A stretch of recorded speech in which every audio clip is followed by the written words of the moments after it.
कि पीएम बने से पहले एक बेर औरी सीएम योगी जी। तो मुझे लगता है कि अगर जनता ने ये मांग रख दिया है और जनता ने मन बना लिया है तो आप देखेंगे कि 27 में हैट्रिक लगाएंगे योगी जी। क्या योगी जी के नेतृत्व में चुनाव लड़ा जाएगा, ये कह सकते हैं? देखिए, भारतीय जनता पार्टी हमेशा कहीं ना कहीं दल के नेतृत्व में लड़ती है। नमस्कार, यूपी तक देख रहे हैं आप। मैं आपके साथ मोहित सिंह कुशवाहा। भाजपा के मंचों से अक्सर कहा जाता है कि संगठन सरकार से बड़ा था, बड़ा है और बड़ा रहेगा। लेकिन उत्तर प्रदेश में चुनाव के माहौल के बीच चीजें अब बदलती हुई नजर आ रही हैं। ऐसा इसलिए क्योंकि पार्टी प्रदेश अध्यक्ष पंकज चौधरी से हाल ही में कानपुर दौरे के दौरान एक सवाल पूछा गया था कि अध्यक्ष जी, क्या योगी जी के नेतृत्व में चुनाव लड़ा जाएगा। उस समय पंकज चौधरी ने बयान देते हुए कहा था कि भाजपा हमेशा दल के नेतृत्व में चुनाव लड़ती है और उन्होंने सभी नेताओं के नेतृत्व में चुनाव लड़ने की बात कही थी। क्या योगी जी के नेतृत्व में चुनाव लड़ा जाएगा, ये कह सकते हैं? देखिए, भारतीय जनता पार्टी हमेशा कहीं ना कहीं दल के नेतृत्व में लड़ती है और योगी जी हमारे मुख्यमंत्री हैं, हम प्रदेश अध्यक्ष हैं, हमारे राष्ट्रीय नितिन गडकरी जी है, सबके नेतृत्व में लड़ा जाएगा। लेकिन चुनाव जैसे जैसे करीब आ रहा है, नेताओं पर इसका असर दिखने लगा है। अब तक भाजपा नेताओं की तरफ से सिर्फ योगी आदित्यनाथ को सीएम बनाने की बात कही जाती थी, लेकिन आजमगढ़ से भाजपा के सांसद रहे दिनेश लाल निरहुआ ने बड़ी लकीर खींचते हुए ऐसी बात कह दी जिससे शायद भाजपा में अन्य नेता कितना बोल पाएंगे कहा नहीं जा सकता।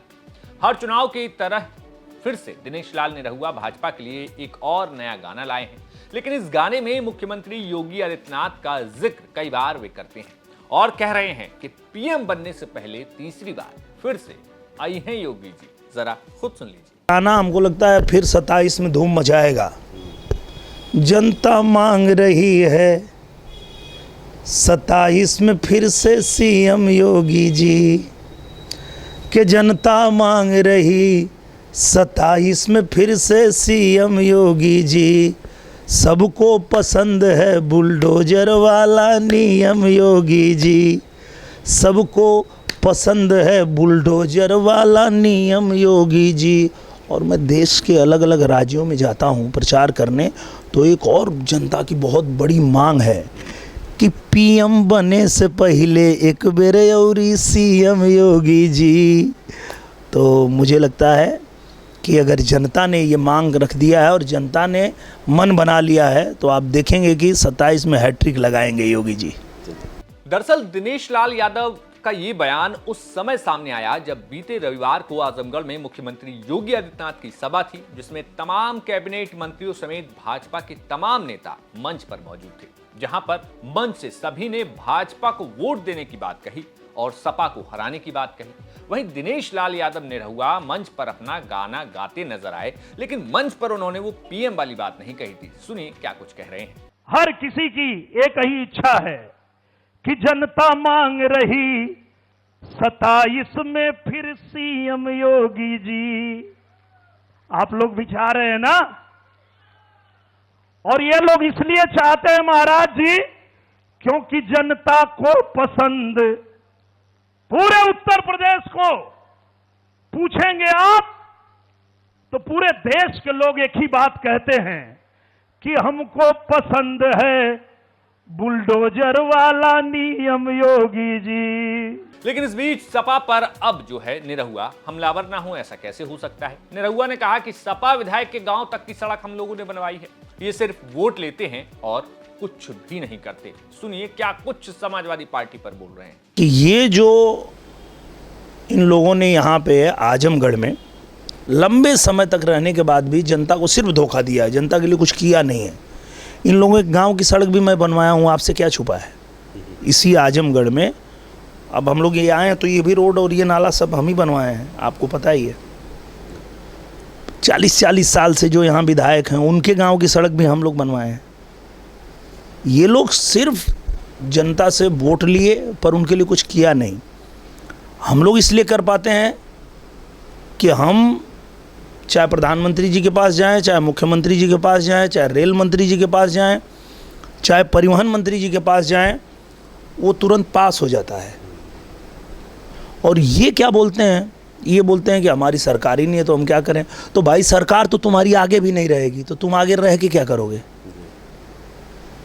तो बस इसी बात पे जनता इनको जो है आगे से मौका नहीं देने वाली है कि भाई सरकार तो तुम्हारी फिर नहीं आने वाली है। 27 में फिर तो आएंगे तो योगी ही, चाहे जितना जोर लगा लो, चाहे जितना शोर मचा लो, जीतेगी बीजेपी ही और आएंगे फिर योगी ही। तो अब जाते जाते ये जान लीजिए कि दिनेश लाल यादव से जब चुनाव लड़ने का सवाल किया गया तो उन्होंने क्या कुछ कहा, क्योंकि उनके जवाब से आजमगढ़ में समाजवादी पार्टी के तमाम नेताओं की टेंशन बढ़ भी सकती है। नमस्कार। तो 27 को लेके पहले तो हम ये जानना चाहेंगे कि आपका क्या रुख रहेगा? मेरा तो वही रहेगा जो मैं हर राज्य में करता हूँ, प्रचार करता हूँ। मैं भारतीय जनता पार्टी का कार्य करता हूँ और मेरा काम है अपनी पार्टी का प्रचार करना। तो अब खास करके आजमगढ़ में जब मैं बैठा हूँ तो आप भी जानते हैं कि आजमगढ़ के जितने नेता हैं, जितने कार्यकर्ता हैं, जितनी जनता है, सब लोगों ने कड़ी धूप में मेरे लिए मेहनत किया था। अब बारी मेरी है कि जब वो चुनाव लड़ेंगे तो मैं उनके लिए अब मेहनत करूंगा, अब मैं उनका प्रचार करूंगा, मैं उनको जिताने के लिए पूरा दम लगाऊंगा। तो मेरा काम प्रचार का होगा, चुनाव लड़ने का नहीं होगा? नहीं, चुनाव लड़ने का तो मेरा 24 में था और फिर आगे आएगा, अगर पार्टी चाहेगी तो फिर 29 में होगा। अभी तो मेरा काम प्रचार का है और मैं अपने सभी आजमगढ़ की 10 विधानसभा में जी जान लगा के प्रचार करूंगा। और जब 27 में फिर से पूज्य योगी आदित्यनाथ महाराज जी की सरकार बनेगी तो उसमें मेरे आजमगढ़ का भी योगदान हो, ये मैं कोशिश करूंगा। जी। जब आप टिकट बांटने की बात करते हैं तो ज़्यादा वक्त नहीं गुजरा, आप बोलते थे कि पूरे सहारनपुर की 7 की 7 सीटें मैं दूंगा, मैं बांटूंगा और 7 की 7 सीटें मैं कांग्रेस पार्टी को के लिए लड़ाऊंगा। क्या अभी भी उसी स्टैंड पर है? कांग्रेस? हाँ। मैं तो अपना इस्तेमाल ही नहीं करता हूं, मैं कांग्रेस इस्तेमाल करता हूं। कांग्रेस, जो कांग्रेस की वो होगा। ये कांग्रेस का मजबूत जिला है और सब कांग्रेस की सीट यहां लड़ेंगी। 2017 में 5 नहीं लड़े थे क्या हम? 2017 में तो अखिलेश जी मुख्यमंत्री थे, तब भी तो मैं 5 ही लिए थे, तब तो मैं एमपी भी नहीं था। तो इसमें आश्चर्यचकित करने वाली तो कोई ऐसी बात नहीं है जो मैंने बोल दी है। इसमें कोई आश्चर्यचकित करने वाली बात नहीं है। अखिलेश जी मुख्यमंत्री थे, मैं कुछ भी नहीं था। 5 लिए थी हमने, 5 लड़ दे तो अब के लड़ दूंगा तो कौन सी बड़ी बात होगी? तो 5 लड़ेंगे या 7 लड़ेंगे? नहीं, 5 ही लड़ेंगे। 5 ही बोला था मैंने, 5 ही लड़ेंगे। अब लड़ेंगे इंशाल्लाह। मतलब सहारनपुर की 5 सीटें कांग्रेस पार्टी ही लड़ेगी। हाँ, तो क्यों? पहले भी लड़े थे भाई, 2017 में जब थे तब भी लड़े थे, अब भी लड़ देंगे। उसमें कोई आश्चर्यचकित करने वाली बात थोड़ी है। तो आशु मलिक को इस बार आप जिताने की कोशिश करेंगे? किसको? आशु मलिक को। देखिए, मेरा से आशु मलिक, आप पता नहीं आशु मलिक को क्यों मेरे साथ जोड़ते हैं।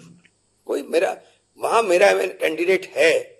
47,000 वोट से जीता हूं मैं वहां से, और इनकी मुखालफत के बाद जीता हूं, कोई इनकी माफकत के बाद नहीं जीता हूं। मैंने कहा मैं मुनाफिक नहीं हूं। अगर मैं मुखालफत करूंगा तो ओपन करूंगा, ओपन कह रहा हूं कि नहीं लड़ाऊंगा, मेरा कैंडिडेट लड़ेगा। मैं कोई ऐसा नहीं हूं कि आप मेरे साथ रहेंगे और मेरी पीछे से काटेंगे, नहीं। इमरान मसूद है मेरा नाम। मैं किसी की मुखालफत पीछे नहीं करता हूं। मुझे जो करना है फ्रंट पे करूंगा, पीछे कुछ भी नहीं करूंगा। तो इस बार आप क्या करेंगे? मेरा कैंडिडेट लड़ेंगे, 5 लड़ेंगे ना, कहता हूं मैंने, 5 लड़ेंगे मेरे। और कोई आश्चर्यचकित करने वाली बात नहीं। पिछली बार भी लड़े थे 2017 में भी, अब के भी लड़ेंगे। इसमें कोई ऐसा वो नहीं है।